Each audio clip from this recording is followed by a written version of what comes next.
Alright guys, I welcome you back to my YouTube channel. By the names I'm Sal Junior Nelson, taking you through a recap of my project, which is the Artificial Intelligence project for handwritten text symbol recognition. I began this project, it was last year, 2022, around October. Now, I'm finalizing with it by making a recap of the project. So, to start with the problem to be investigated, as I've said, it's a handwritten text symbol recognition. So the problem I'm trying to investigate is transforming the handwritten text into machine readable text that can easily be read and understood by a person. So this is the problem to be investigated. Like I'm giving you an example of some image data, which is enough, and the model is going to transform this image data into a machine readable text, as you can see. So with my problem statement, it's all about the accurately recognizing handwritten text symbol to achieve recognition accuracy.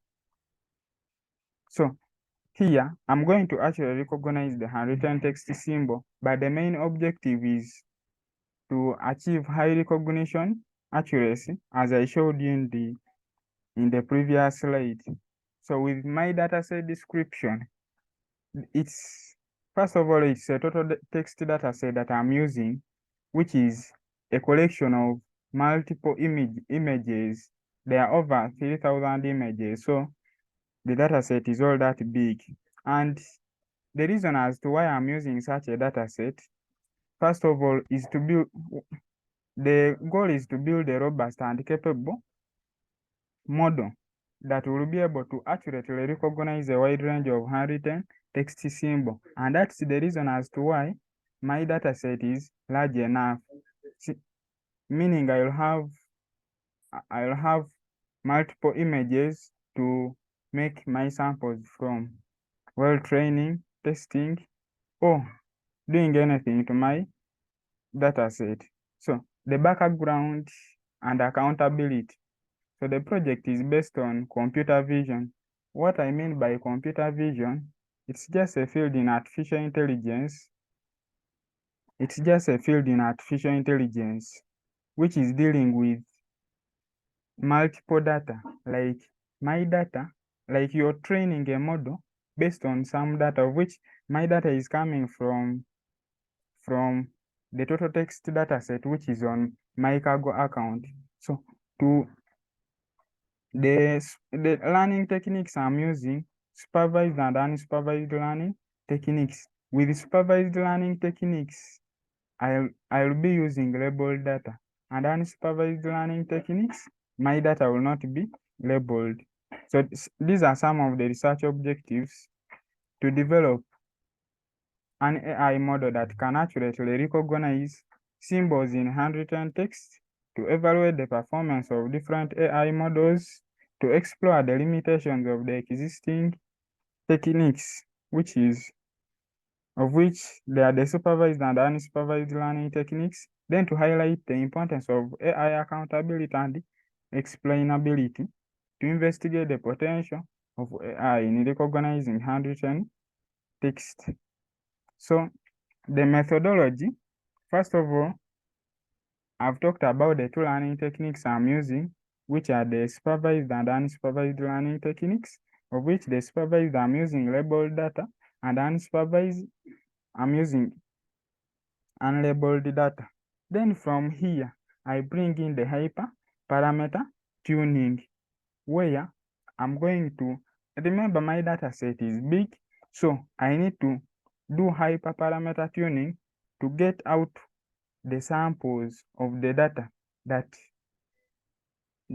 will be used to train the model, and then do the future selection of which data is to be used for validating the model, testing the model, and then training the model.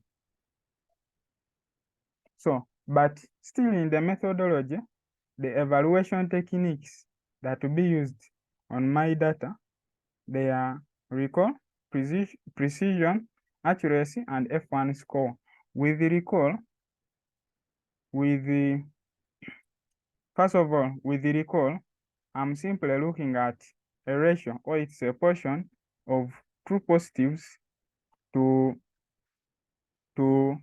a sum of true positives and false negatives. Then precision, I'm looking at a ratio of true positives to a sum of true positives and the false positives. Then accuracy, it's just a ratio of positives. Then with the F1 score, it's a ratio of recall and the precision. So if I have recall and precision, it means I can get my F1 score. So with the exploration and data analysis, with the exploration and data analysis, I explored and analyzed my data using the following techniques. One, it was heat map, where heat map, I was simply, it's just a representation of the data. Like I've told you, I divided my data set into 3 sets, where I have the training, the testing, and then the validation set. So in heat map, I'm going to represent those sets of data in different colors. Then correlation matrices, it's just a table showing the relation between the variables, of which these variables of mine are the sets of data. Looking at the box plots, still this one is just a graphical representation of the data. Then outlier plots, it's also a graphical representation, but with outlier plots, I'm looking for the patterns of interest while training my model. Then these are the results and the discussion. The evaluation metrics, I talked about them earlier, which are the accuracy, recall, precision, and F1 score. Then I talked about model explainability. I think I talked about all these in the previous slides. So some of the technical challenges I went through while training my model. One, accurately identifying and recognizing handwritten symbols. Two, ensuring that the model is explainable and accountable. I think I talked about model accountability, like who is responsible of this in case maybe the model does such and such a thing. Then dealing with the data imbalance, like this one comes in during the data splitting, improving the efficiency of the model, of the AI model, of which to do that, it takes you through a process of building multiple models and taking them through processes of validation, testing, and then training the models.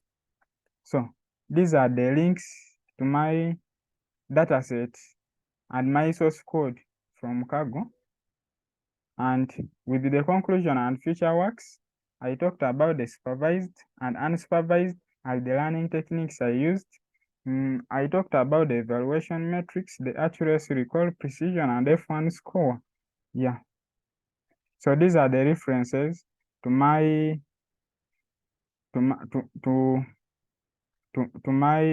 these are the references that I used to make my slides. Okay, thank you for listening. I remain Isal Junior Nelson.